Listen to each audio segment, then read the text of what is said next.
The crystal lights hit my eyes before anyone's words did. The ballroom shimmered, gold drapes, polished glass, people dressed like success stories. And there I was, in my simplest dress, pressed and clean but painfully ordinary. I could already feel the distance between their fabric and mine. My shoes sounded louder than everyone else's on the marble floor. Too honest, too real, too small. I heard my name before I saw their faces turn. Still works here? Lifetime loyalty invite. Pity badge. My relatives stood near the cocktail table, co-workers beside them, both groups united for once, whispering. I caught the phrase clearly. She's here out of pity loyalty, not merit.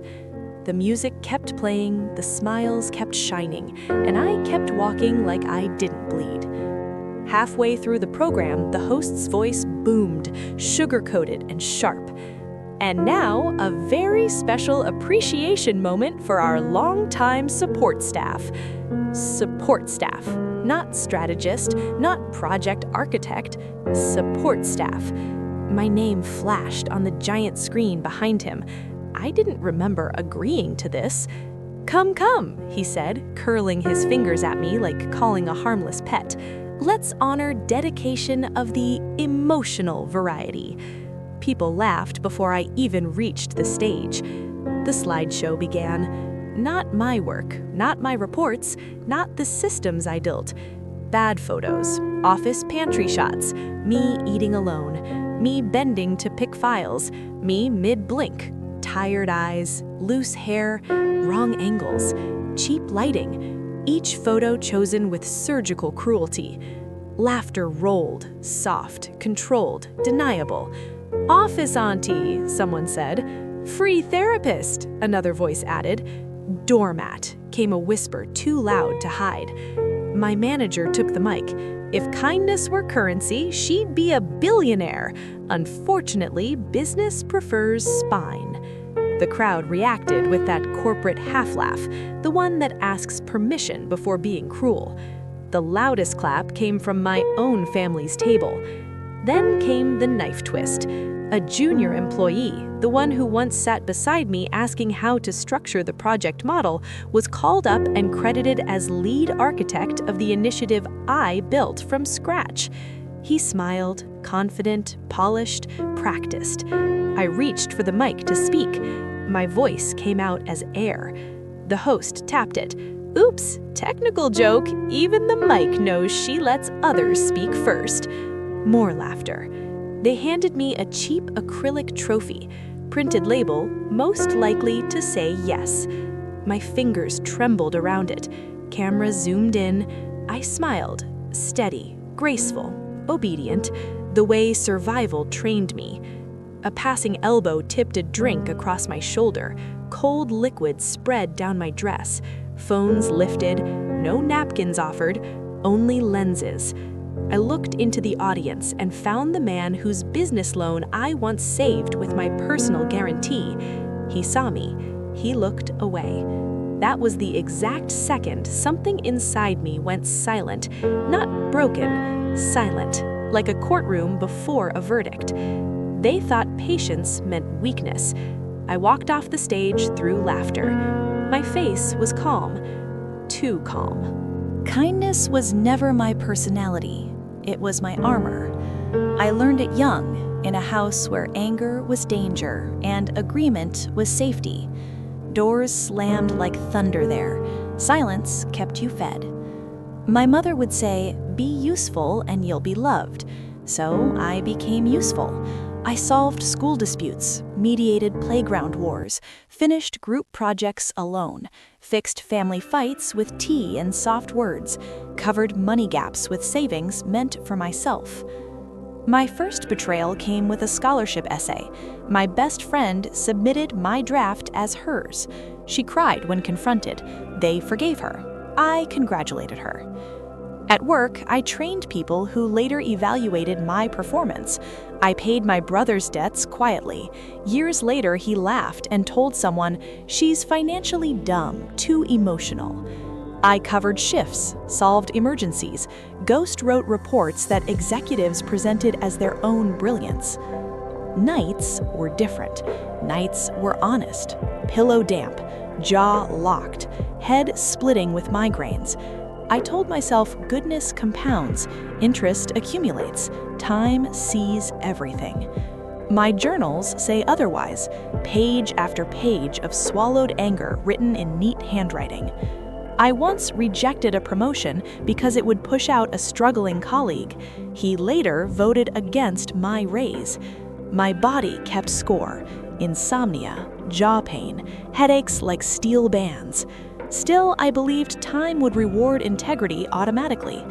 A therapist once told me, gently, kindness without boundaries invites predators. I nodded then. I understand now. After the gala, the air at work changed temperature. My tasks were reassigned, but accountability stayed with me. My email access to core threads quietly vanished. The junior star began presenting my frameworks with new fonts and his name. Family members started calling more often, not to ask how I was, but for money.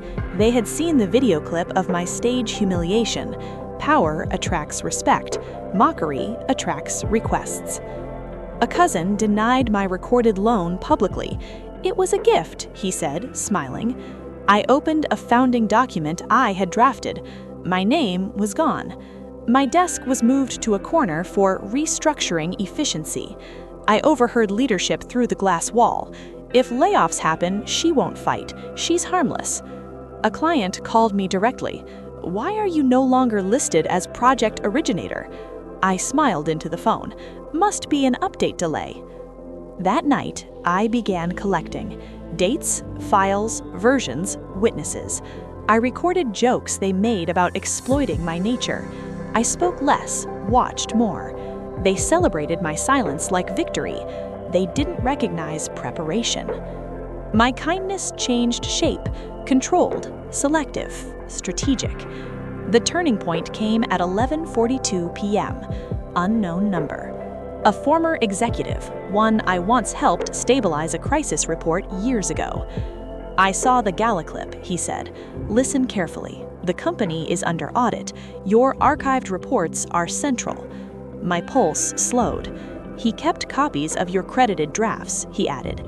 He didn't offer rescue, only direction. Use truth, not anger. A lawyer confirmed authorship trails are legally defensible. We found misused funds tied to the stolen project. The humiliation video spread mildly online. Comments turned sympathetic. A major client messaged me privately for independent consulting. My therapist's words returned like a verdict. I stopped reacting. I started scheduling. 2 overlooked coworkers signed sworn statements. I secured my financial runway, filed preliminary legal notice quietly. The power had shifted. They were the last to know. Audit day felt like a courtroom disguised as a meeting. I was invited as documentation witness. I placed printed drafts, time-stamped versions, email chains on the table, aligned, tabbed, undeniable.